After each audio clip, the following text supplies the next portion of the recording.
No death, no life. Like Sorry, I just hit that. what else is there? Because Tower Records Japan, their slogan is "No music, no life." So other people have started riffing off Oh, of that. So gotcha.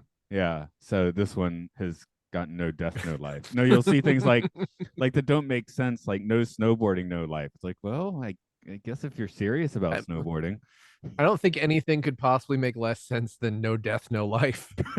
I Like, like. I just heard a Mark Twain quote or read one the other day. If memes count, so I think it might be true. It said, "Being dead doesn't bother me in the slightest. I was dead for billions of years before I was alive and wasn't inconvenienced at all." sounds more that's a like good Carl point. Sagan, but sure. Yeah, I was Here's like, Mark yeah, Twain. okay, good. I can. That's good stuff. Holodeck Mark Twain said that. He was a modern person. Yeah, right. Rutherford. Yeah.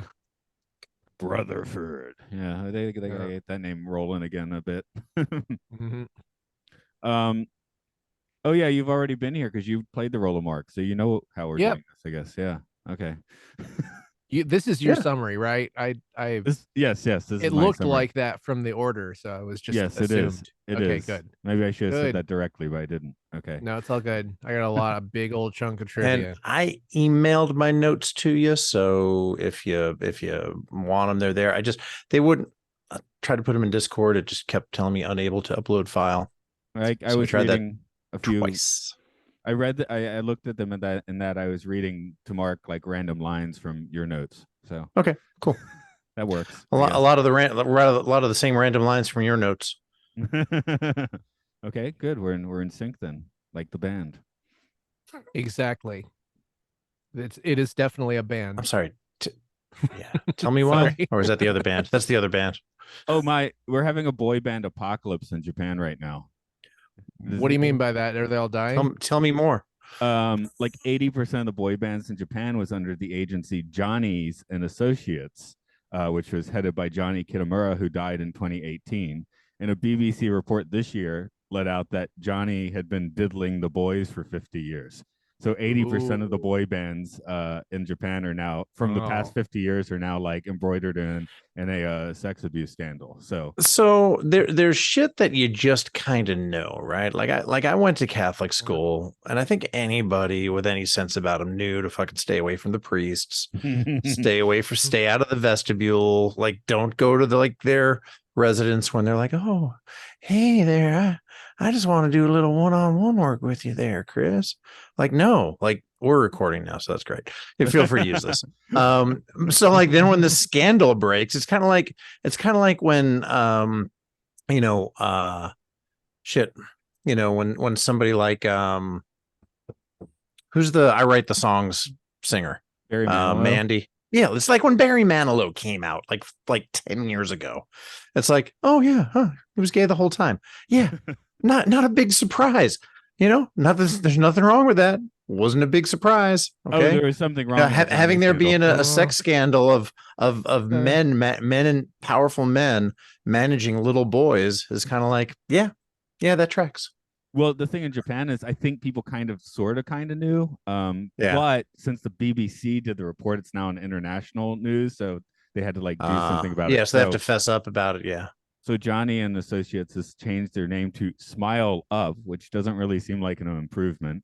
And the boy group Face down, Sexy, smile up. the Sorry. the popular boys band Sexy Zone has decided to change their name because it's ironic now. Shut the fuck up. And the name of their second album was Sexy Seconds.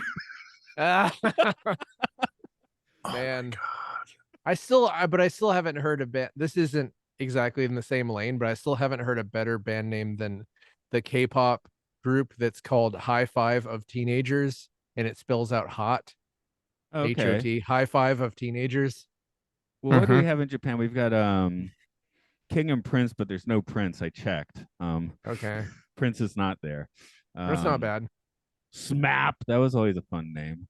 Uh, Crap. Map. yeah. It's like Guam. I want to start a band called Guam. Is it Guam or is it Guam? I don't Guam? know. Yeah. Is that like Guam. glam, but you're also playing Wham songs? Yeah, something like that. But okay. I guess we're not here I to hope talk so. about boy bands though. So Oh, maybe not yet. But We're boy gonna bands work it isn't into all we the- talk about. that's We're right. working this into the episode for sure. Oh, Patreon people get to hear it, I guess. So I can hear a boy. I doubt we'll bring up boy They're bands in here this for. episode, but I could be wrong. We don't know. I'm We gonna don't do know my yet. damn best. Oh, so this is part of the value-added content right now? Okay, That's good. right. That's right. Good. So I'm glad Yes, for we that. are generating value. So much revenue. Yep. Donks.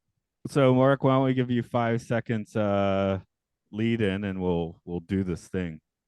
Alrighty. I'm just seeing if there's trivia I forgot to put in my trivia and I can't find it anymore, so I'm just gonna leave it out.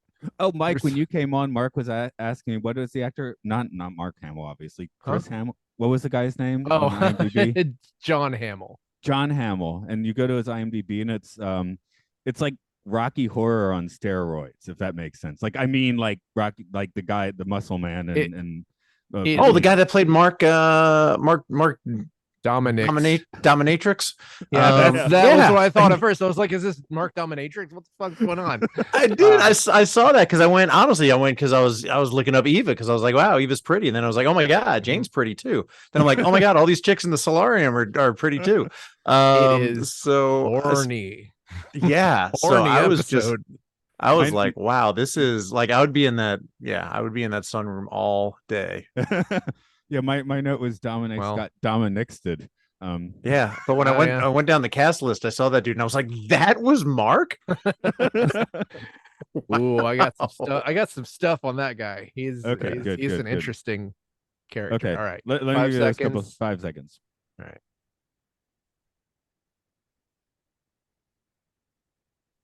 Welcome to Podcast 1999, the podcast about Space 1999. I am your host, Mark Malik. Oh, you did say your last name. I was thinking because I'm Matt Comages. I said the last name. Sure. I was listening to last week's episode, which we recorded like 5 months ago, and I'm like, we're using our last name. That's wild. So we can introduce our guest the same. That's not as bad as how I kept saying Koenig. Yeah. Anyway. Coming back to us from Mission Log to Orville is Mike Richards. Howdy. Com edgy. I think it's the first time I've heard you guys actually say your last name, so that's awesome. I got a YouTube strike because of my name. Oh, you did? Why? Because were you edging, or was somebody like Googling the wrong thing? Apparently, I was edging, and I'm not about to say anything actually dirty here. At least not in 7 dirty words, but one of my other podcast people are like, how do you say this guy's name? Because I don't say it on that one, the Occult Disney one. So I put a YouTube comment that said it's like comma, like the punctuation, and then jizz, like Jizz. and then I got a YouTube strike for cyberbullying myself. Yeah, you just can't say things. I usually push back when people say you can't say anything anymore, but you can't type anything on one of these broken corporate websites anymore. Okay, that sounds about right. Because I'm like, how can you because bully they don't yourself? Work. I don't know. They don't work. Like Edward Norton in Fight Club punching himself in the face. Is that bullying yourself? Yeah, or like Nate and Ted Lasso. Oh, that's on my to-watch list. I know I need to watch Ted Lasso, but I haven't yet. That's not much of a spoiler alert. So okay. No, I'm sure it's not. You know what? I've Does Ted Lasso hang anyone with his lasso? Never mind. No, don't answer. No, he doesn't hog tie anyone. I don't. Doesn't hog tie anybody. Yeah, he just hog tied himself, and he just hog tied himself in the driveway behind his ex-wife's car, so she couldn't leave. In terms of name, he did. That's right. Where are we today? We're on Force of Life. I did find it interesting that this in broadcast order is number 2. For us, it's like number 8, and I do think it makes more sense at number 8 than number 2. It was hard to find that information for some reason because a lot of places where they list episode order, nobody seems to care about airing order at all. And also on YouTube, it appeared as season 1, episode 9. So I don't. Oh, okay. Well, that's where we are. I think we're 9-ish, so that seems about right for us. Yeah, I mean, a lot of them are all over the place. I ended up looking it up in like the Space 1999 wiki, And it had a you guys are probably familiar with all this. It had air date, it had production date, and then it had people's recommended dates as well. Now Oh no, not that can be recommendations. taken with a grain of salt, I'm sure.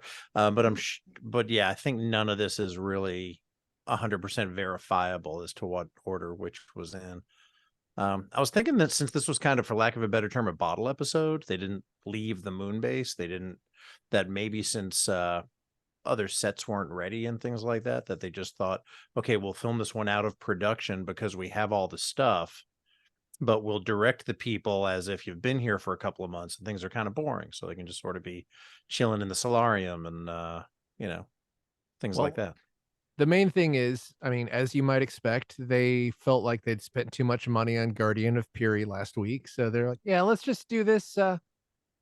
But the interesting thing about it is that, well, I couldn't. I had this trivia and I lost it. There was something about where they had to switch studios halfway through making this and rebuild all the sets. So that's crazy. Oh, no way. That adds some production money to your bottle episode. Yeah, that's crazy. So they had to rebuild everything? I think they just had to move it, probably. Okay. But yeah.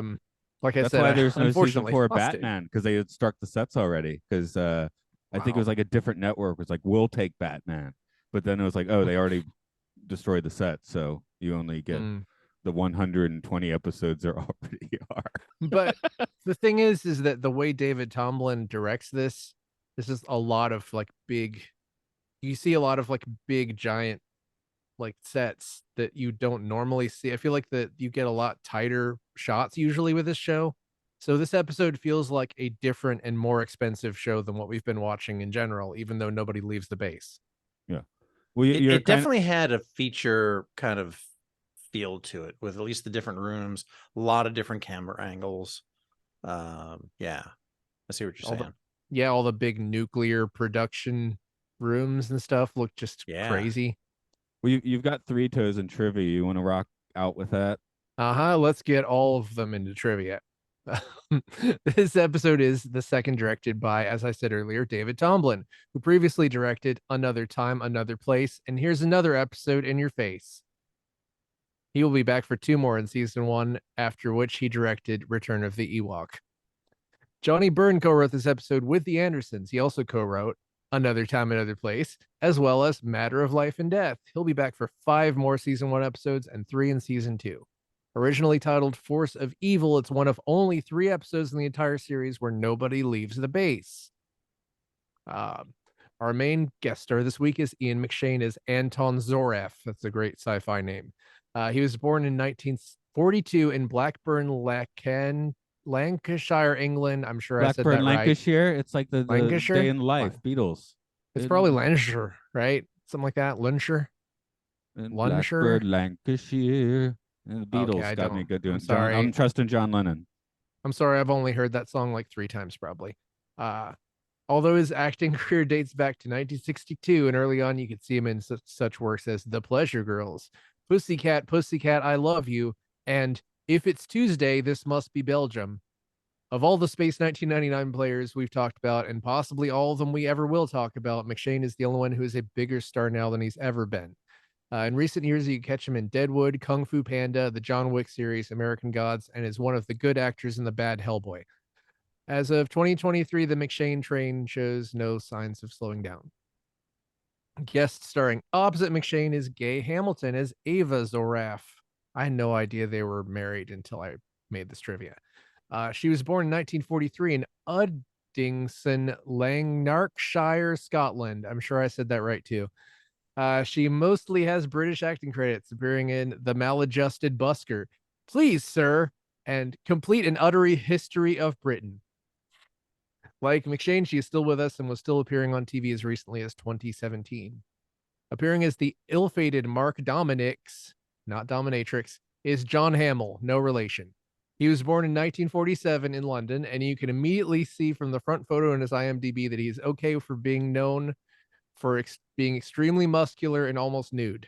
He was a famous model in the 60s, and soon after filming this episode, he attempted to direct, star in, and produce a sex film called Doing the Best I Can, although it was never released. The only quote on his IMDb states, "The sex movies ruined my career, but you know how it is. I was out of work, the birds were smashing, and I've always been a born flasher.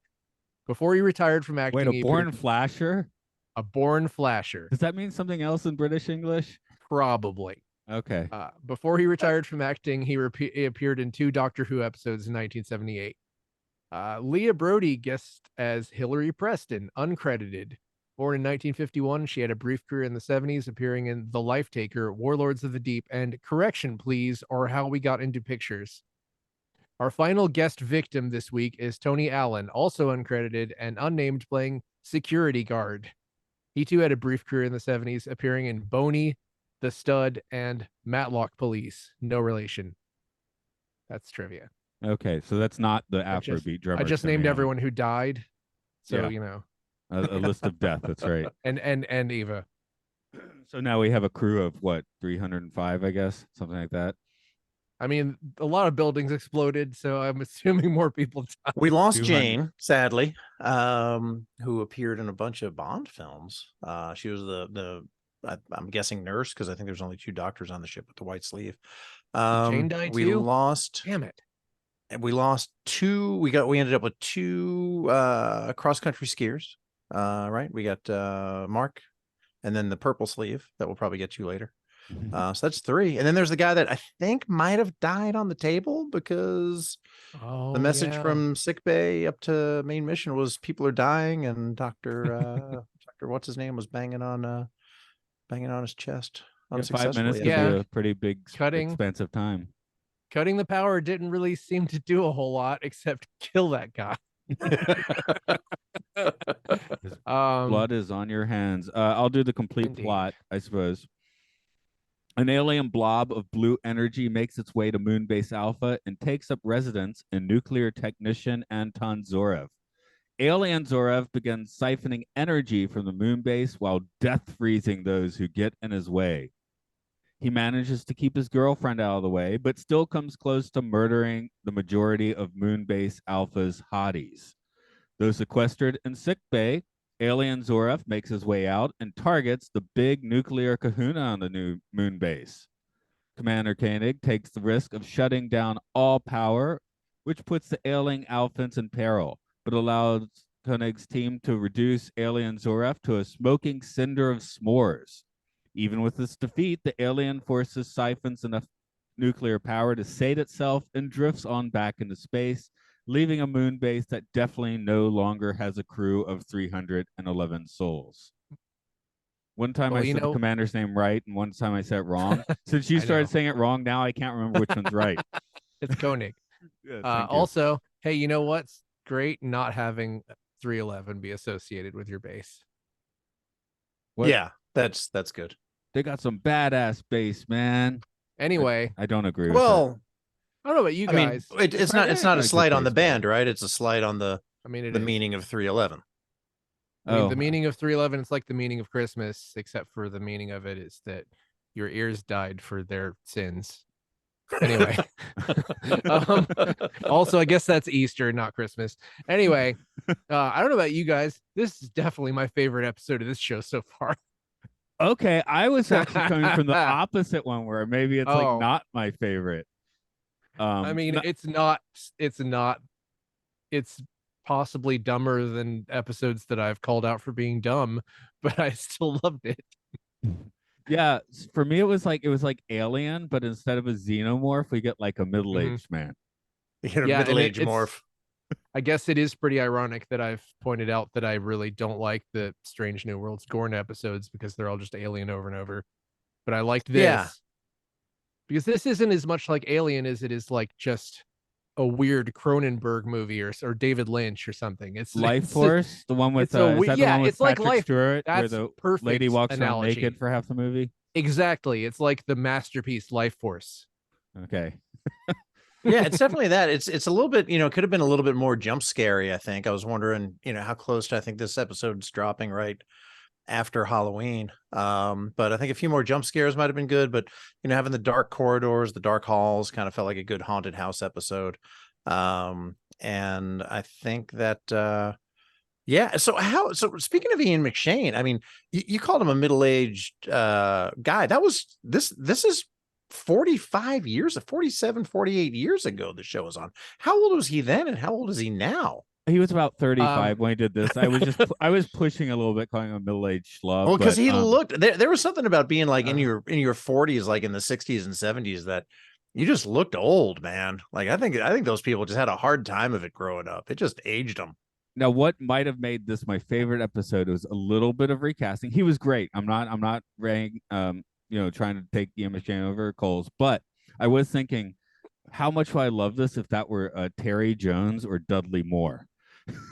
Well, Ian McShane he's a lot like Willem Dafoe, where you can't possibly argue that he isn't like better now than he was then. He's a much better actor now. Okay. And I didn't know who he was first. I had to look it up. So I was like, I didn't recognize him at all. He really is. And you mentioned before that he's the most of the, I guess, of the guest cast. He's the more successful now than he was back then. Obviously Martin Landau went on to win an Academy Award, but obviously he's not more successful now because sadly we lost him. Yeah, we'll go through, and I guess as we go through, we'll see more guest stars and see what greatness they went on to accomplish. Yeah, it's just one of those weird roll of the dice things where you could argue that Christopher Lee, if we were talking about Christopher Lee 15 or 20 years ago, we might say that he's more successful then than he was when the show came on, even though he's pretty successful then. Yeah, Dracula. True, but it's just weird because Ian McShane just keeps showing up in everything, and most generally is well liked and whatever sign of quality in your crappy Hellboy movie. Before we start doing the episode proper, I guess it was recorded, but not in the proper episode that we are recording, is this being the horniest episode so far, because I was like, writing like, don't take out all the hotties, man. I mean, that's just rude. We have an indication that there are people who are sleeping together, which we haven't had in this show so far at all. So I've got 2 full pages of notes that are interrupted things with like, boy, Eva's pretty. Later on, boy, Eva's really pretty. Wow, Jane's pretty too.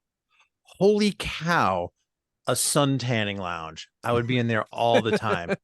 Wow, they're really pretty also. And this is a week after we had an episode where basically everybody just went down to the planet's surface in beach towels and stuff. So I don't know. Is the Italian influence creeping in here from the Italian investors? Put some other ladies in. Hey, yeah, I guess so. Hey, how about you have a tanning salon? Maybe they're not wrong. I mean, hey, no, man, it looked cool. Like, did you guys even notice the alarm clock?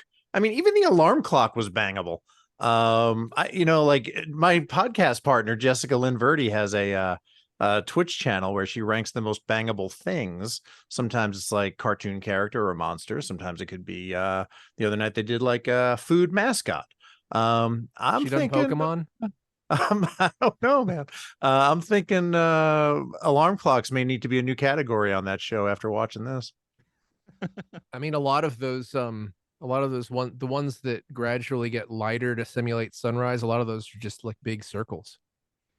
So yeah, I was about to say, have we seen like chilling on the moon base before? And I guess we did in Black Sun, like when everyone thinks they're gonna die, so they just start like playing, games and drinking scotch and stuff. I also love that we're starting to see the effects of the post Black Sun in production order, I guess. Where are we now? This episode aired after Black Sun. I think it aired. Yes. Well, it aired. No. As far as I could tell, it aired as episode 2. This would have aired after Breakaway, but in production order, it's long after Black Sun. Yeah. Okay. Yeah. So we're starting to see a little bit of the Victor Bergman starting to get out of his like knowledge zone, outside of his sphere of influence. Victor, what do you make of that? Heck if I know. I never saw anything like that before. I'm looking here. So yes, this did air September 11th, 75. They could have started airing the show on September 13th and they didn't. Wait a week. Jeez. You know what? It wouldn't have aired on the 13th anyway, unless they moved it to a different day of the week. Well, they should have. That's how we did this podcast. It airs on this day because I wanted to start on September 13th. Right. We did a better job than they did. Yes. Well, I mean, look at it this way. It took me a month to make the Facebook page. Okay. Okay, I was in the hospital, I think, but Oh yeah, anyway, you or had a good just out excuse. of it, just out of it. But yeah. So after this is Collision Course, War Games, Death's Other Dominion, Voyager's Return. I don't think we've done any of those yet. No, completely Oh, different haha. run of episodes. But yeah, like last week, Guardian Fury, I was like starting to think Barry Morse was doing his 30 years early or 25 years early Austin Powers impression. It's still going on here. Maybe that like speaks to your Black Sun because somebody's like, hey, I just don't know, man. You know, he has this weird Austin Powers lilt. Like he's like, Mhm. yeah, he's too groovy now, where he definitely was not groovy in the first few episodes. And even at the end where he's like, looks like it got what it needed and it's moving on. And Koenig's like, a star? Victor's like, something like that. Like, just no, not a star. But I'm not going to explain it to you. Yeah, this Koenig. alien force is pretty much an a-hole, just showing up, offing a few lives, siphoning some power, and going on its merry way. Well, when they did mention that it was going to evolve and go on its merry way, I kind of thought that it was going to evolve maybe to instead of having to invade or steal from the generating system, I thought maybe it could learn to sustain itself on hate and emotion and go on. See what I did there? A little Day of the Dove. Mhm. This Yeah, thing might evolve into the Yeah. Day of the Dove thing here in a few. It's Well, nicer here because of the- the blue light. It goes red light and that, doesn't Mm. it? Well, the interesting Depends, thing man. about the end of this episode really made me feel like it was sort of a Star Trek have your cake and eat it too, because they were kind of ruminating over maybe it's something very profound and interesting or the birth of new life. But all it did was show up and kill people and leave and blow things up. It's just a murderer. They It just should Yeah, be there, pissed there at was it. no like I kept looking didn't- for like some kind of like metaphor for this thing, and Koenig's answer was we have to kill it before it gets too strong, which reminded me of Gary Mitchell in Where No Man Has Gone Before. So there was some of that going on. He even had like the scary. I wonder if they had got those same silver contact lenses that they had right at the very end. They were kind of Gary Mitchell-esque as well. But no, I didn't see anything other than this being like basically a monster episode that kind of resolved itself. Yeah, Whether basically they they did just anything or decided not. they decided the monster would just go back to its home planet and they'd think about it, because really there was not much they could have done about it. It could have just stayed there and killed all of them, most likely. If it ruined all of their power sources, then they're doomed. So Yeah. it plot armored itself out of there. And The good another good exchange I thought between Koenig and Bergman was when Martin Landau said, there's no other energy sources around here that are close enough. And Victor was like, obviously there are. It just if you eliminate the impossible, it's got to come from somewhere. Yeah, and they're so far. Well, again, we are watching this as Black Sun's already happened, so they're in who knows where. I mean, it seems Yeah. you could tell some stuff with telescopes or spectrometers or something, but they don't really know. They're in like another galaxy at this point. That's true. but So I guess oh, sorry, go ahead. Oh no, I was just gonna say, when Anton was reading his book in his quarters, I was like, it's good that launching things into space got cheap enough that they could launch books, like physical books, instead of just like transmitting a PDF up to, the base at light speed for whatever you want. Where they're handing around pads, like 90s Trek style, like because they have like two slightly different diagrams on two completely different pads. Were those? Are you talking about those cardboard cutouts that Victor was showing? Like, was that supposed to be a pad? Like, I thought it was just like a visual aid he got printed out at like Moonbase Kinko's and was like showing what the trends were. It's the future of printing. That's what I was thinking. It was just like, whoa, this is your inkjet prints cardboard in space, and maybe you don't have to fill the ink, which is amazing. I think because some of these designs do look kind of proto LCARs, which might be why I was like sitting there thinking it was an electronic device. Like I mean, you'd have to ask the Akutas or something, but I feel like this must be like an influence on the 90s LCAR stuff. Yeah, I definitely think so. And I also can't watch this show without thinking how much of an impact it must have had on Star Trek the Motion Picture. Like, just, from sort of the look and the pacing, and even the last scene today where and I apologize if we should hold off on this till later, but I did a plot they were summary. talking when they were talking about a thing being born, and that very last scene of the motion picture where he said, "It's been a while since I've delivered a baby," and Kirk said, "Complete with all of our human frailties and our desire to overcome them." Like, it just like, I know this little blue thing didn't have that, but maybe taking Anton with it is helping it to evolve in some point. Like Victor talked about, a step in its evolution into the next thing. I just couldn't help but draw a comparison between the motion picture and that last scene. Of course, Voyager didn't go serial killing the crew. That's the thing. This would be like killed so many other things, though. Yeah, like I've complained about this in this episode already, I think, but the Gorn episodes in Strange New Worlds would be like if at the end of one of those they left, and then somebody was like, "Well, we'll never know why the Gorn are doing whatever they're doing, but they're going to go and they're going to just at least treat that sort of like they are stone cold murderers, and we have to deal with the fact that they're murderers." Yeah, I think at some point, I don't even know what kind of game Strange New World is playing, but I hope they just stop with that. Yeah, there's. I hope they just. I mean, I hope they just stop. Full stop. But they just. I think they're going down the road of, they're monsters, and there's no redeeming qualities, and we just have to kill them, which is like the least Star Trek message ever. But if they play it out over the course of 2 or 3 seasons, and then say, yeah, I mean, maybe if we do talk, we can find some common ground and can peacefully coexist. And if they want to drag that out over 3 seasons, I guess that's what their showrunner's choice. But I feel like they did that pretty well in just Arena. One episode that's 50 years old, and we don't need that story again. We certainly don't need it drug out over several seasons. Yeah, I feel like they said, hey, you know what sounds like the word Borg? The word Gorn. Let's make the Gorn the Borg.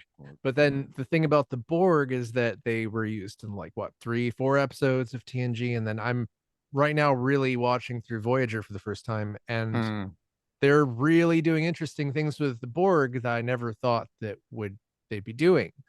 So yeah, if they could do that with Gorn, I don't think they will. Yeah, it's really cool that they are doing that on Voyager, because they did do a deep dive into it, and it was right after they got all the free stuff from Star Trek First Contact coming out. So they had a lot of cool Borg toy. I almost said Gorn toys. They had a lot of really cool Borg toys that they could start playing with then. But at least there they did tell a story, and they did flesh things out and in many ways make it more relatable. Whereas, so far in Strange New Worlds, they're just monsters and need to be killed. So if they do eventually, and I think they will come around to finding a way to coexist, that's something they did in 1 episode of the original series. Maybe that's the thing where this episode didn't sit with me completely, because in every other Space 1999 so far, they've kind of interfaced with whatever intelligence, be it artificial or sentient. And this one, there's none of that. It's just unknowable force, which is kind of cool. Yeah, but it is sort of also, we're seeing sort of a pattern where you encounter something, and if it's evil, then it either messes with Koenig and loses, or it kills a red shirt. It's sort of like it picks the guest star and murders it, or the guest star is the whatever the thing is. I wonder what is the better title for this? You said it was originally called Force of Evil, and now it's Force of Life. That Force would absolutely be a better title. Force of Energy, Electric Death. Force of Energy Vampire. Death. Force of Mr. He is an energy he's literally an energy vampire. Yeah. Which maybe they should have gone into having him just to make everybody unhappy, depressed. A cool scene, I think, and I don't even know what it would look like or what it would sound like, but I imagine it would probably be a whispering voice, because that seems to be very 70s, British sci-fi. When Ian McShane or whoever his stand-in was in that last scene in full-on, crispy critter makeup, could actually maybe at that point tell their side of the story and what they're doing there.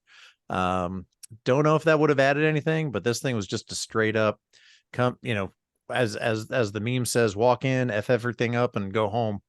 That's the mission of this blue blob. Yeah, at one point he tells Eva, don't come near me or they'll hurt you or they'll kill you. And I wish we'd gotten a little more on that because I was like, huh, they? Who's they?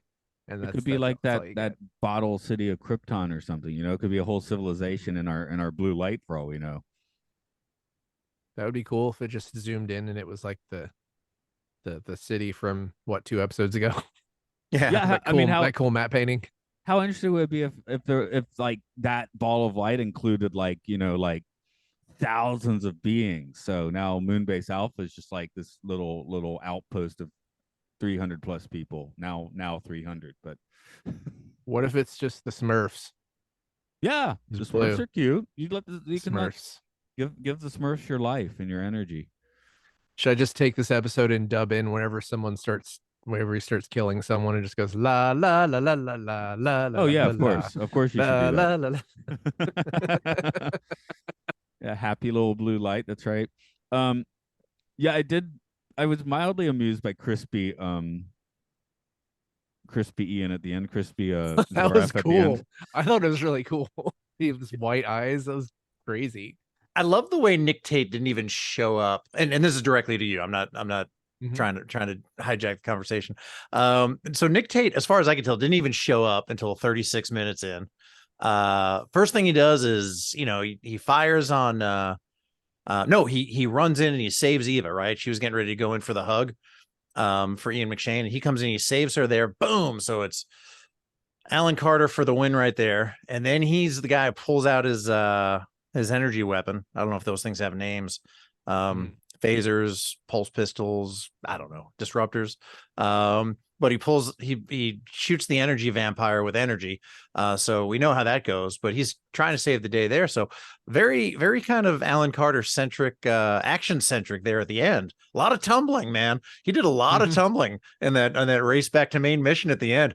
That was good stuff. I like how he does fine rescuing her, but early on, she's banging on the door, and the guy who's billed as only this security guard immediately helps her and lets her out, and he just gets murdered immediately. It's just like, oh, maybe you should have told this guy not to like run away from Ian McShane. I don't know. But I promise not to hijack the conversation. So yeah, the crispy Ian costume at the end that was caused by Alan Carter when he shot the energy vampire with the energy weapon. What'd you think of that? Well, I started, of course, thinking of episode 3 of Star Wars, where we get crispy Hayden Christensen. That's where my mind went. Right, Hayden Christensen. Yeah, of course he was missing a few limbs also at that point, and whereas Zoref was still mobile, so I guess he had that going for him. But to his credit, Crispy Zoraf wasn't just throwing out George Bush quotes. He should have been throwing out Mr. Freeze quotes. If you're not with us, you're against us. He should have just started saying Nixon stuff like, "Yeah, I'm not a crook." The funny thing about that quote, when you watch the actual quote filmed at Walt Disney World, he actually says it as a pretty understated Nixon. He was at Disney World when he said he was not a crook. What? I had no idea. I think he's at the Contemporary Resort doing a press conference. Yeah, he's in the Hall of Presidents. Just trying to tell him not put an animatronic of me in here. Just trying to blend in. So, speaking of animatronics, did you see that device that the doctor was using, to Dr. Matthias, I think his name is, to see if Ian McShane was still absorbing energy? He had this giant cart with an articulating arm and a flashlight at the end of it. And he hit him with that light like 4 times. And he's like, yeah, no, everything's normal. And then he wheels this giant cart out of the way. I was like, best prop ever. Can we get that at the prop store? It's amazing, the props in the show. We get those at the hospitals. I had a little hospital run a few years ago, and I remember them showing up with not a Sci-Fi cart, but showing up with a cart. Mark, you get any Sci-Fi carts? I remember the one lady who was supposed to find a vein and had brought a big thing in, and it took her like a really, really long time to find a vein, and then my arms swole up because I guess she did a bad job. Okay. Um, No, Oh, but no, she no. had like sort of K-pop makeup on, I noticed. Anyway, I was way out of it. Okay. But I it have a was really problem. scary when I like got home and I'm like, wait, my left arm is much bigger than my right arm. What's going on? You know, another prop that was pretty cool was I'll just call him Mark because I'll mess up his last name. Mark's Apple Watch is Alpha Watch, Moonbase Alpha Watch, whatever it was.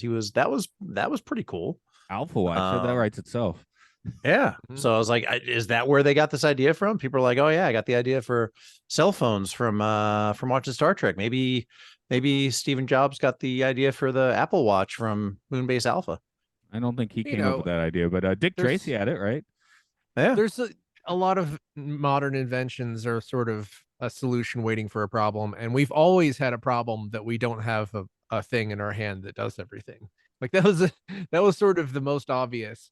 You could argue that iPads maybe are not as necessary considering that most phones are pretty big and you can see them, but yeah, that's always been a problem waiting for a solution.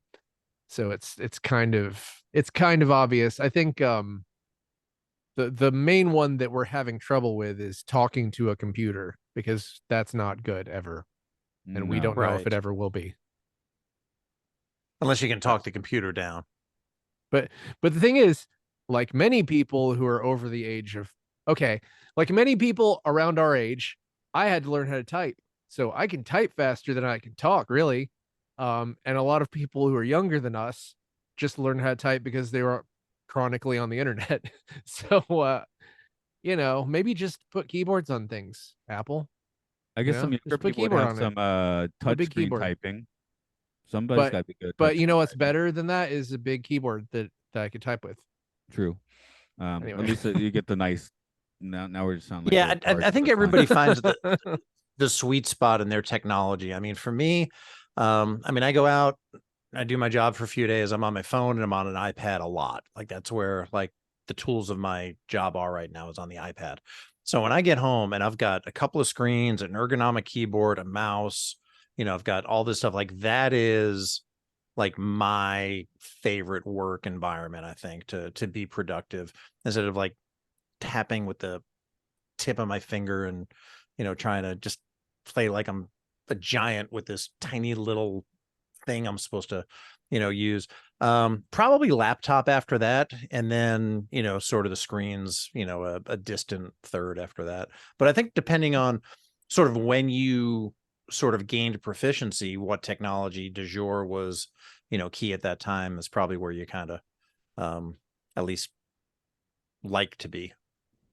Let's just talking into a thing or touch screen typing to a lesser extent, but you don't have like that tactile thing, and they say that if a technology works 9 out of 10 times, the one time it doesn't work is going to be a lot more obvious than the 9 times it does work. So that's just, I don't know, maybe it's just that I'm massively depressed and that's why I think like that. I'm just like, when I say something and my phone doesn't know, I'm just like, why are you like this? I hate everything. Yeah, no, I get it. But today for this show, I watched on, the TV, and in my phone, I just, talked into Apple Notes and just had to edit things occasionally, more than occasionally. But at least it was enough to kind of get the thoughts down, and then I could just kind of give it a once through. So maybe I'm evolving. Well, I still like a number of screens and a nice keyboard and that way to do things. Now I got well, the the one thing I Blu-rays. I do, mean the DVDs over here, but I end up playing these episodes usually on YouTube with on the left side of my screen while doing notes on the right side of my screen. So well, yeah, Oh you no guys way. are on the left side of my screen while I have my notes and browsers on the right side of my screen. That's how I always do it. My camera is on the left side of my screen. Um, but yeah, I was gonna say the one thing I do appreciate my phone for is that I can make it remind me things, and even if it types the thing wrong, I'll know what it means. Yeah, and the reminder will be right. from code. Yeah, about- we Yeah. got these so these are all like, so the brown sleeves, that's technology, right? Technology, engineering, stuff like that on Moonbase Alpha. I was trying to I've work it out noticed. because I was noticing while watching this last night, especially that there's like kind of like a tan and then a brown because uh Zorif and Eva have slightly different colors, suggesting they're in slightly different departments. They are. So They're the he's red brown, shirts. like he's full on brown, which is like Kano's brown. They're brown. They worked in the radiation lab. They seem to be kind of like computer techs. They were called technicians. Sandra, she's a yellow sleeve. That's what Eva was also. So, and I think they're more like comms.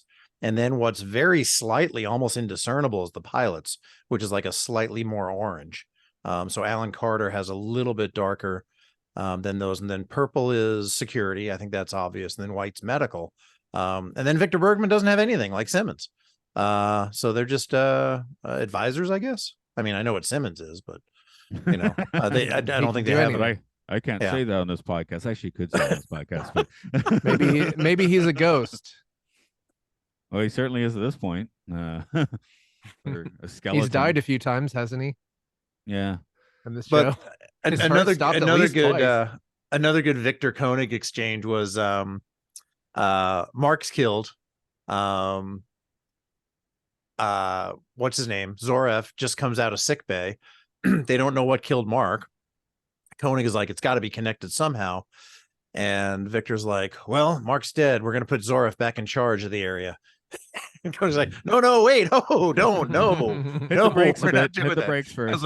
I was like, this is why, like, you know, intelligence doesn't necessarily equate to like decision making and the ability to be in a leadership position. It's like, okay, man, like not a good decision right there. I mean, being smart, being intelligent are notably different things.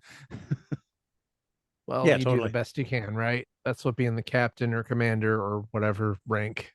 So is shutting down all power, including emergency power, a good decision then? I don't think so, but it was the best he could do. And that's one of the things that I see about, you know, Koenig in general, you know, up to this point and later, is that he's got a leadership style that is, it's kind of his, he doesn't build consensus.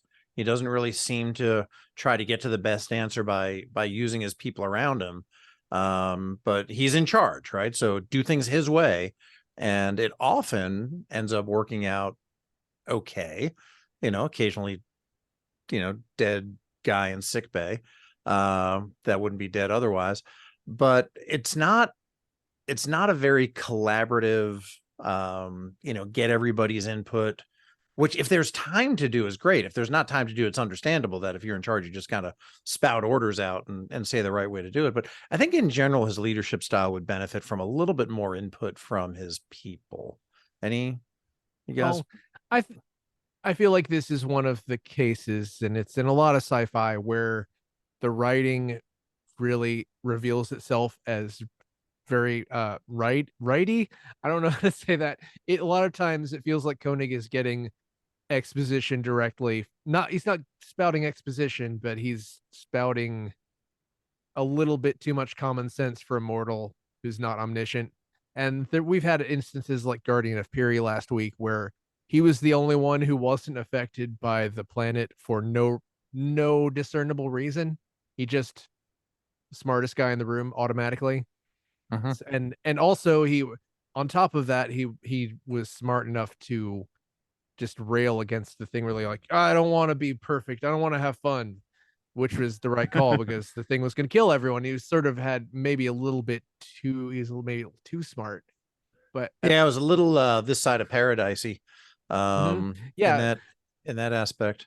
At the same time, this isn't Star Trek, even though it's obviously sort of patterned after Star Trek. There's no academy. He wasn't trained for any of this stuff. This is the first guy who's ever done this. So yeah, I was thinking he's now the Lord, basically the Lord, you know, as in medieval version, the Lord of Moonbase Alpha. But before the moon blasted out of Earth's orbit, he was basically a mid-manager. Yeah, right. He's gone from being, it would be like if the movie Armageddon, if Bruce Willis just took the oil rig into space, and then was the first group of humans to travel 3 billion light years or whatever it was. Yeah, and I think Harry Stamper probably would have laid down the law also, man. I'm not gonna lie, awesome that if would have they been a took the Orville into fantastic space. show. What a cast. What a Oh, my cast God. that would be. Oh my God. Please. Someone poor Bruce Willis. But I mean, I hope he's at least dreaming about that. yeah, I just wonder if having been a mid-manager and now being like thrust into charge would have, present notable leadership flaws just from lack of training and experience, because this is not his wheelhouse. Yeah. That is really good. Yeah, armor.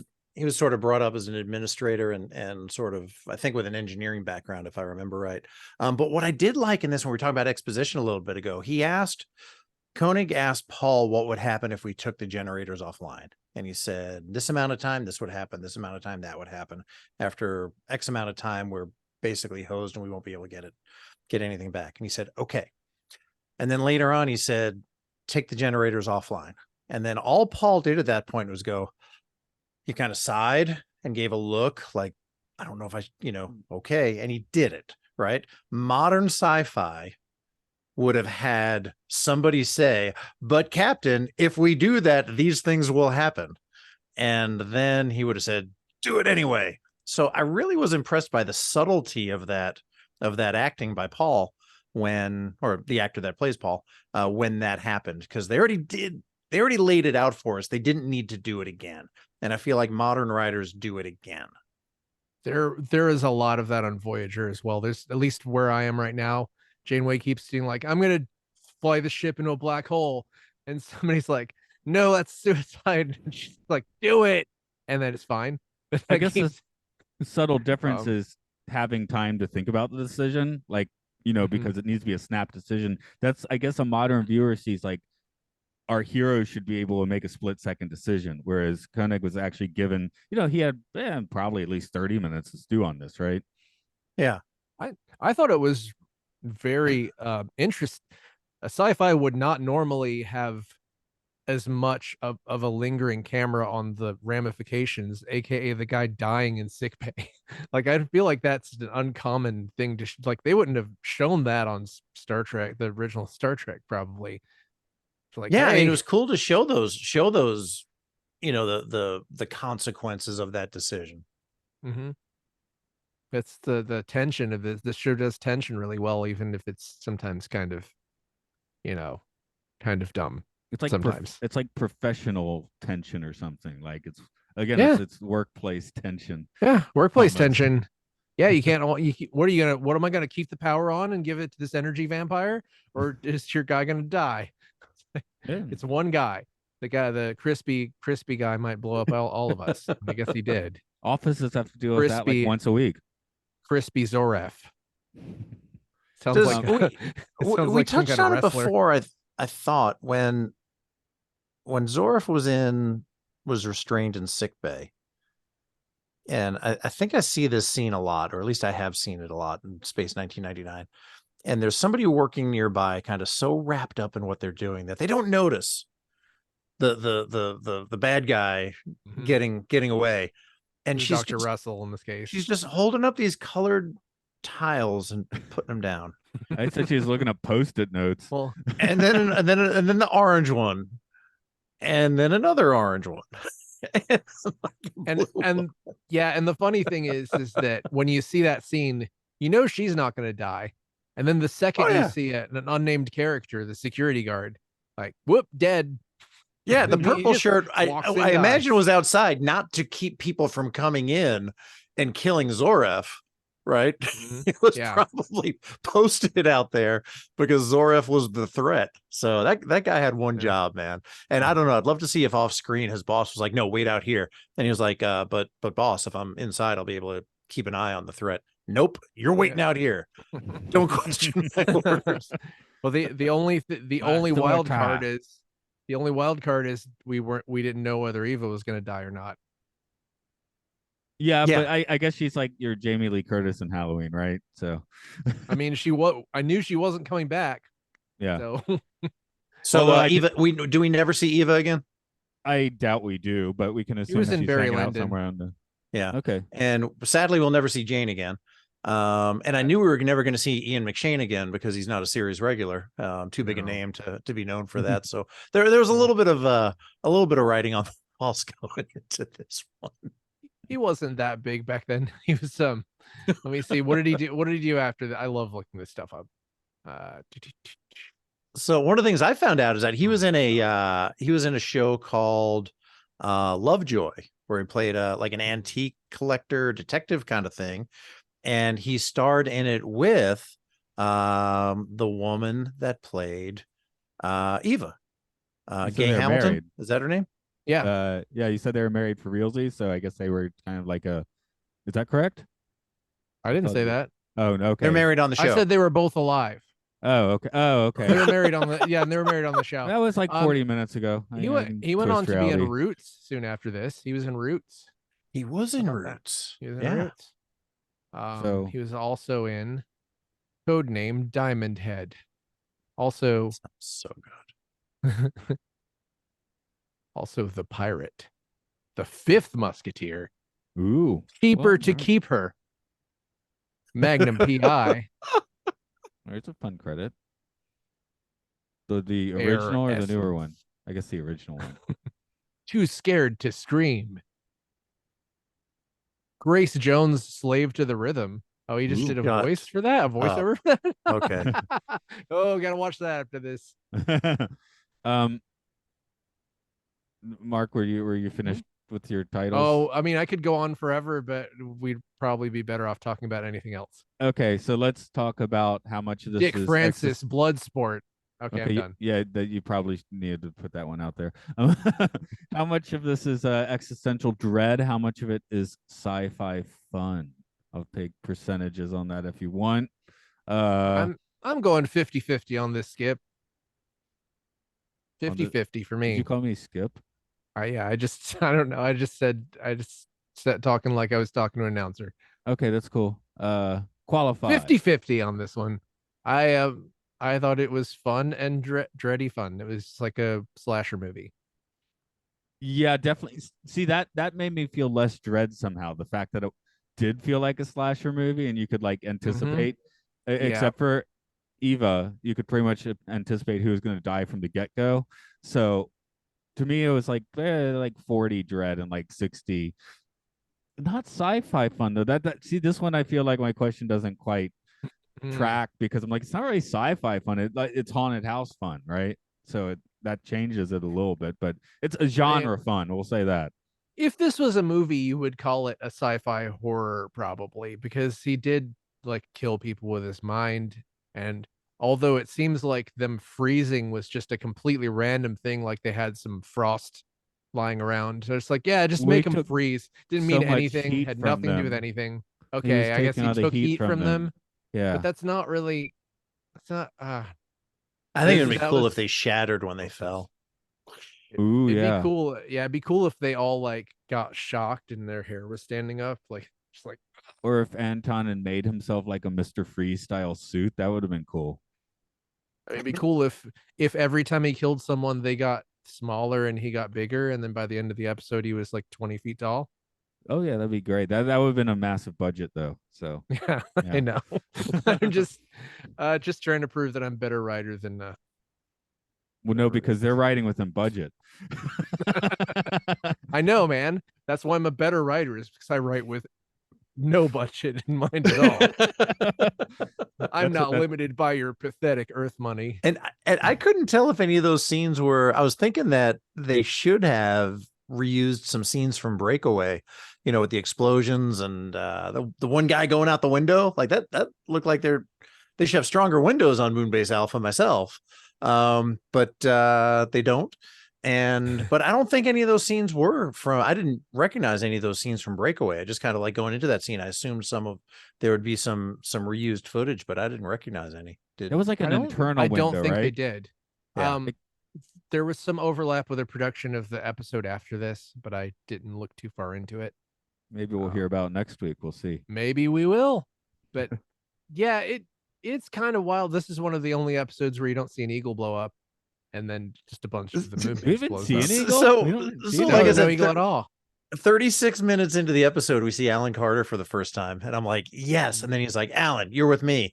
And Alan's like, dude, unless you've got an eagle for me to crash, I am perfectly happy just hanging out in main mission. But he goes and then he like saves Eva and then he shoots the crispy guy. And then he does like so many Peter Quincy Taggart type falls and rolls on the way back. I think he just somersaulted his whole way back to main mission at the end. Like it was like his time to shine was an opportunity he took a full advantage of. It's a Genki boy, had some energy. Yeah. I want to believe that while that stuff was blowing up, he was just like, yeah, if I can't crash an eagle, then this should be happening. Yeah. Mike, did you want to throw some percentages of your own on this? So I guess one thing I want to clarify, because when I answered the question last time, I was thinking like from the point of view of the folks on Moonbase Alpha, like in character, like to them, is it sci-fi fun or existential dread? But now I'm starting to feel like for us as an audience, is it sci-fi fun or existential dread? Both are valid. Both are valid. Okay, because for me, like I was going like a full like 90+% existential dread from the point of view of the Alphans. Like this was an existential crisis. Now from an audience member, man, between all the hotties on Moonbase Alpha, including the alarm clock, the Mrs. Robinson shot in the solarium that was fantastic that we hadn't even talked about, to the Ian McShane having Gary Mitchell eyes at the end. I found myself really, really having some fun with this episode.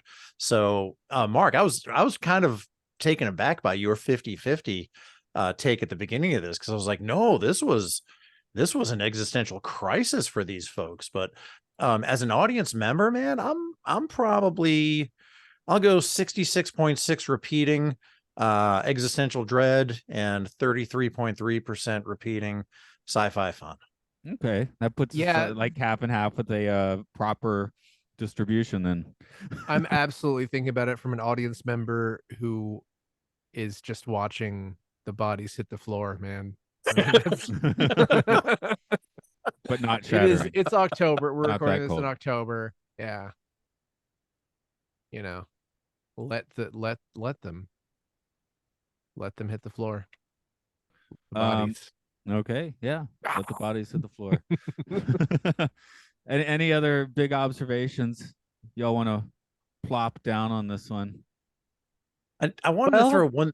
Oh, no, I'm sorry. I was thinking as I was talking. So if you got one, then go, please. I've got one just because I want to give you the last word, but I learned something in this episode today, and it came from Mark shortly before he died.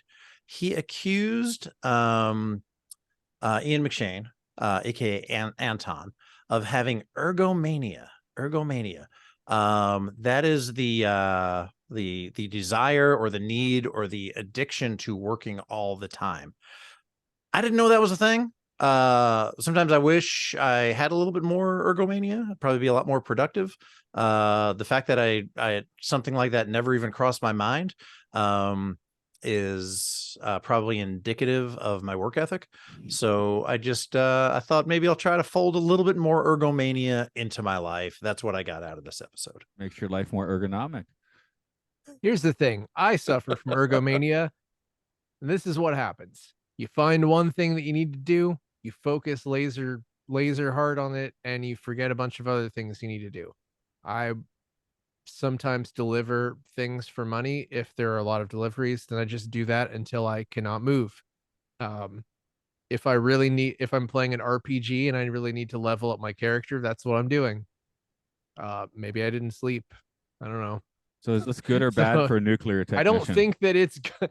Well, it may be good in a situation like where you're on a base and there's nothing for you to do except for that, but it may not be a good thing to do, especially if you're going to start murdering people with your energy powers. Yeah, as they note in this, you can't just go out for some fresh air, really. You can walk down a corridor. That's right. That line did really hit me when he said, I need to get some fresh air. And she's like, well, we all need some fresh air. He's like, the best I can do is walk down the corridor. Yeah. Jeez. That, yeah, and I hadn't. That was an existential dread moment for me. Yeah, that would be the I guess just as far as No fresh air. audience, that would be the just being on a battleship, the Battlestar Galactica vibe where they're kind of stuck in their dingy tin can for God knows how long. I'd imagine, because I'm not typically a very claustrophobic person, but I sort of found claustrophobia when I had my MRI recently that Mm. lasted an hour. Um, I can imagine there would be some day where I just wake up randomly and be like, "Oh, this air is recycled." Just like start freaking out I've learned because over years I don't have claustrophobia. I have like agoraphobia. There's like a ton of people around me. I oh, don't like that. that's not agoraphobia. The agoraphobia is more like you don't want to be outside with the sky Oh, over you. okay. I thought the agora Like was the I marketplace. think I think being around a lot of people is still technically a type of claustrophobia. Oh, okay. If you feel like your movement being restricted is the thing you're worried about. And I've kind of felt like that. Um Although, but Matt, you yeah, make a valid point when you say, "Oh, I thought the Agora was the marketplace." it was I the mean, name of the that's marketplace. almost like a slam dunk right there. No, you have I'll take it. angoraphobia. Okay. No, I do remember a specific moment when I was going home from a bar and stopped at the Checkers drive-through, and I didn't really want Checkers, and I was just sitting in the drive-through for, I don't know, 30 or 40 minutes, and then I started absolutely freaking out. I was like, I have to get out of this line. And my girlfriend at the time just laughed because she was wasted. So You laugh it off, yes. I wasn't I was very upset. It was just like because it was one of those lines where you can't drive out of it because there's a cement barrier, so you're just there, and Yes, yes. you're waiting for something terrible. Mm. That's kind of that where I say I might be a few minutes late for this because I'm like the heaviest traffic's like where I can see my house and I'm stuck in traffic. So it's really annoying. Uh, yeah, Um, that is really frustrating. But yeah, I guess just sometimes when I feel like I am restricted in some way is, but the I'm trying to think the last time I sometimes have panic attacks, but a lot of times that correlates with being outside in the daylight, which is interesting. weird. Fearing the sun. The last time I went to a daytime music festival, I had a couple of panic attacks. Well, There were a lot of that'll people do it. there. Yeah. There were a lot of people and bands that I cared about, but not a whole lot. That you have cared about. Okay. Yeah. Well, Dinosaur Jr. I was like, yeah, I do want to see Dinosaur Jr., but also I don't know. Do I sit around listening to Dinosaur Jr. a lot? Functionally, not really.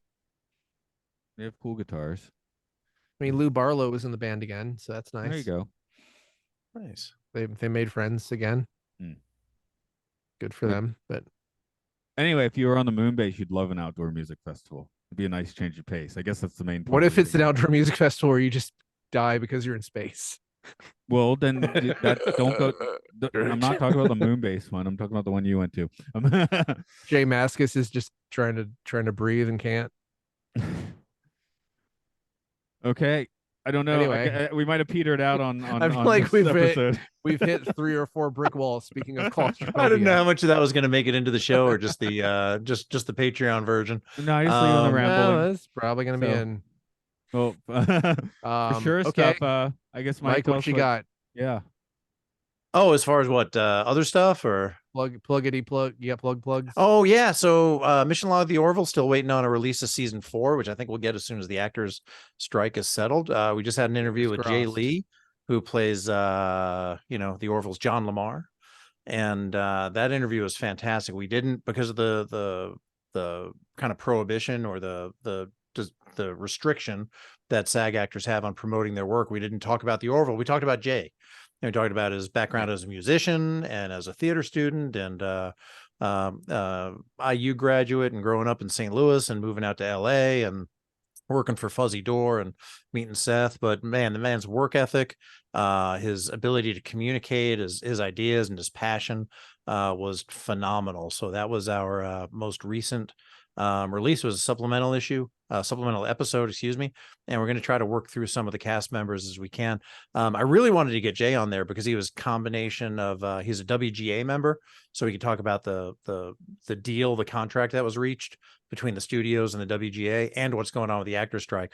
But I was just so impressed with him as well as everybody else when we did the panel in the 57-year mission, aka STLV, that just really wanted to get him on the show and talk to him more. And he was very, very forthcoming and really it was such an easy interview because you just kind of throw a little question out there and he just kept talking and going on about it with just all of his passion and creativity that he has. So that was probably, one of my favorite episodes that we've done, so far in the interview format. So doing that, other than that, so you can catch me on Twitter, excuse me, X, mrichards1701 and ml_ the Orville, pretty much across the socials. If you want to just chat about the Orville, say hi, whatever, that'd be great. Yeah, I made it to the Orville not Orville panel at DragonCon. It was pretty great. I love hearing actors just talk about their stuff, just talk about their life. And I felt like it was so much, it was so much more interesting because I felt like if we had to talk about, or if we could talk about the show, it would have been like, hey, remember an episode, 15 when you guys went to the planet and stuff like that. Instead, we couldn't talk about that stuff. We had to talk about, that was cool. Yeah. We got to talk about their relationships and how we met each other and what it's like to work with each other. And, how do you guys make each other better and that kind of thing. And I thought that was a far more interesting conversation than, what was it like to dry hump Mela Geffenden? I mean, actors act and writers write. So it's nice to hear actors they have to talk about acting. They can't talk about writing.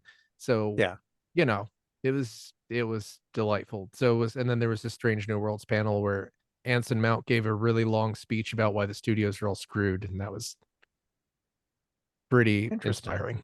Yeah. I don't know if that's shown up on YouTube or not, but he's at the end of it. He's just like, well, my career is over now. It was great. And it was just getting good. All great. Yeah, man. It was all great. Anyway, Mark, you do our thing. I woke up at 6:30 in the morning, took my wife to work, came back. Now I'm talking to you. My brain's fried. Well, I woke up at 5:30 in the morning. That's not true. I woke up at like 11 a.m. Oh yeah, this is definitely your wheelhouse. This is sort of my half day off. My ergomania had to take a break. Anyway, find us at patreon.com/podcastius. Please find bonus content that we keep referencing from this episode and many others. Maybe throw us a few bucks to help with these hosting bills and things like that. You can also check out Films and Filth, the Citizen Kane of podcasting. Mike and his co-host Jessica have showed up a couple of times. Our Viva Rock Vegas roundtable is probably my favorite episode of that we've done so far. Not safe for work. Check out Occult Disney, with the connections between Disney and the occult. Check out Time Enough podcast, currently doing One Step Beyond. Oh yeah, also should mention that Films and Filth currently is in solidarity with the strike. We're doing whatever movies we want that are not Hollywood stuff. God, I'm all over the place. Check out Luke Loves Pokemon. Luke goes through all his favorite Pokemon. Zelda Tears of the Kingdom podcast, Hyrule Field Report, game show about games, podcast 1999, which is this podcast. That's this podcast. Okay. Okay. Here we are. Mark, I was like watching Mark's brain melt as he was doing that. Ergomania. Ergo, go be a maniac. Just don't kill people with electricity, please. Okay, that's the last word I'll give you. I'll give you that last word. That's Whoa. Whoa. I just yelled into the mic. That's my fault. I apologize. I meant to go. Mark, I knew you didn't get to show up the last time Matt and I chatted when we did the Rings Around the Moon. I didn't realize how sick you were, though. I thought you were just maybe just feeling a little off that day. It sounds like you were hospitalized and pretty Yeah, I was serious. hospitalized for a week. I got pancreatitis at Dragon Con like a couple of days after that. Those panels that I just mentioned. Yeah. Yeah, I'm the thing is it really fucked my lungs up, so I was kind of didn't have a voice for about a week Right. and a half after that.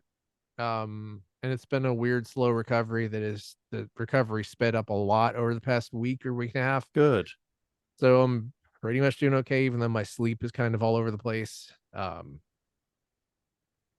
don't know, man. I'm waiting to hear if I need anything else, but my colonoscopy was pretty good. My MRI didn't reveal nothing super problematic.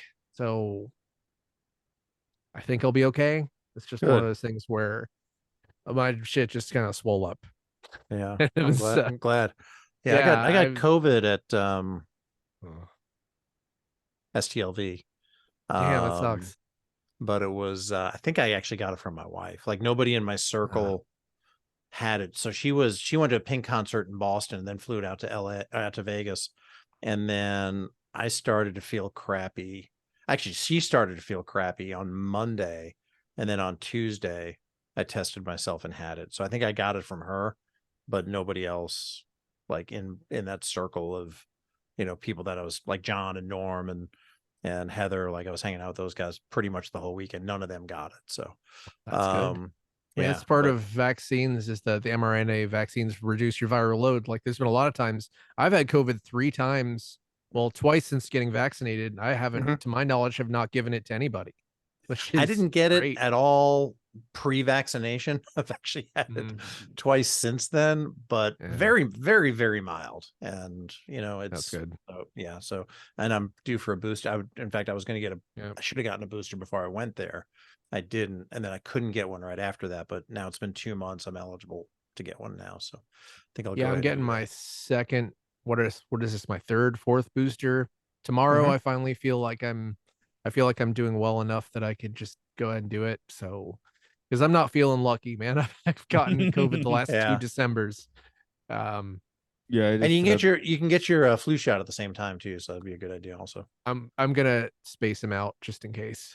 Okay. Just rather than hammer my I know it's a good. I got to get the flu shot as well, but I decided to get the COVID first. You're right. If you're recovering from something, you don't want to give your body a double whammy like that. I think it's smart to spread them out. Yeah, I was when I was right out of the hospital, I was just like, "Fuck, I cannot get COVID or I'm gonna die." Yeah, it's like, oh, but yeah, thanks. I'm doing pretty good, and generally one of those things where since I'm kind of a hypochondriac, I feel really good about the fact that I have done well on all the tests, and everyone said I was a good boy. So okay, they give you a lollipop. Yeah, lollipop? I mean, I could have gotten a lollipop at the MRI place, but I didn't. I didn't take one. But they're available. Eating right, I was told that my no butt problems, no things are good. So hopefully things that's good news. Hopefully we can just move on and I just did my oh, go ahead. Oh, I was just gonna say it's like every time I'm sure everybody feels like this where when you're sick you feel like you're never gonna feel okay again, and then when you feel better you're like, I am unkillable, nothing can stop me. So I'm in kind of that phase right now. Been working. Yeah, I just did my aviation medical, and you jump in there and they go a couple of different eye tests and then into the machine and then the hearing booth, and long story short, you go to about 4 or 5 stations with the nurse, urinalysis and stuff like that. So I get done, and then the doctor comes in and they kind of look at your paperwork, and then they talk to you to make sure you're not fucking psychotic, to make sure you're not going to do something like pull out an axe and go after the parking garage. that Upright Citizens Brigade thing. Have you ever seen that? No, I was thinking about this United pilot that did that in the employee lot a couple of weeks ago. Oh my God. Wow. I didn't see that. So they chat for a while, and I'm like, she's like, how's it going? I'm like, I don't know. You tell me. And she was like, the nurse said you were very brave, that you went to all the stations and that you're a big boy. And I was like, okay, good. good. No, she was kidding, but she was kind of not kidding too, because pilots have a tendency to bitch about everything. So, yeah. This I mean, one that's goes in your mouth. everybody. This one goes in your butt. Wait, no. This one goes in your mouth. This one goes I in your just butt. I kind of feel like the air is coming out anyway, so it's not bitching as much as it is like purposeful breathing. Maybe it's just a low bar for Americans to be cooperative. Because Yeah. this thing, I definitely freaked out at the MRI, and I was like very self-conscious about. I was like, all right, just give me a minute. I'll be okay. And then they told me that I did great and was super great, and I was just like, I felt like I messed everything up when I was in there. Yeah. I did, but yeah. Good. Well, I'm glad, man. I'm so glad you're on the mend. Thanks. I hope I can keep on mending. Keep on mending. Okay, I'm gonna shut this off. My folks are visiting, so I need to go All pick right. them up at the hotel. And Sounds go good. on some Tell them I said adventure for hi. the Are they day. in the capsule hotel? No, they're not, well, it's not much bigger, but it's a be nice like- enough hotel. Yeah. Yeah. Speaking of, remember that time when we stayed in that capsule hotel at one time, and I had to get like blind drunk to be able to deal with that. That's claustrophobia. Okay. Anyway, Mike, you know the capsule Cool. hotel? One time we went to capsule hotel. Oh, I'm not massive. Mike knows. In Oh, Japan, sorry. the capsule hotels. It's these they're built in the 70s. They're modular, and basically you get in this like personal coffin with a little TV, and it's really cheap. And they're just like stacked up. It looks like Where are suspended. They're all over Tokyo and Osaka. I'll send you a link for a capsule hotel. It's pretty weird stuff. I remember it was the one we stayed at. It was something like they gave us paperwork that looked like it had been printed in like 1975, and it said something like we couldn't go to the onsen because we're white people or something, right? Wasn't that? I don't think it said that. I think I went to one, to be honest, but or women couldn't come visit us. Women that's right. Yeah, that's true. Yeah. It was just dudes for that one. Yeah, I'll send you a link for that, Mike, because it's fascinating. It's a weird place. It looks kind of like Moonbase Alpha, really, or the one we went to. Yeah, it looks like where they'd sleep. Yeah. Okay. All right. I'm gonna scuttle this off. Oh, Mark, one quick question. Do you have any other of this time available in the next couple of days? The next couple of days. Yeah. Yeah, I mean, I got tomorrow and probably Wednesday. I don't have any specific plans. I might hit you up because I actually don't have a time enough for this coming week. Oh, what do you want to? Oh, you want to do a step beyond? Sure. Yeah. If you see Sally, there we go. If you see Sally, FUCK. Yeah. F plus. Oh, I'll send you. I'll send the link for that as well. Okay. All right. I'll catch y'all later then. See you guys. Thanks, Mike, as always. You got it. Of course. Yeah. See ya. Later.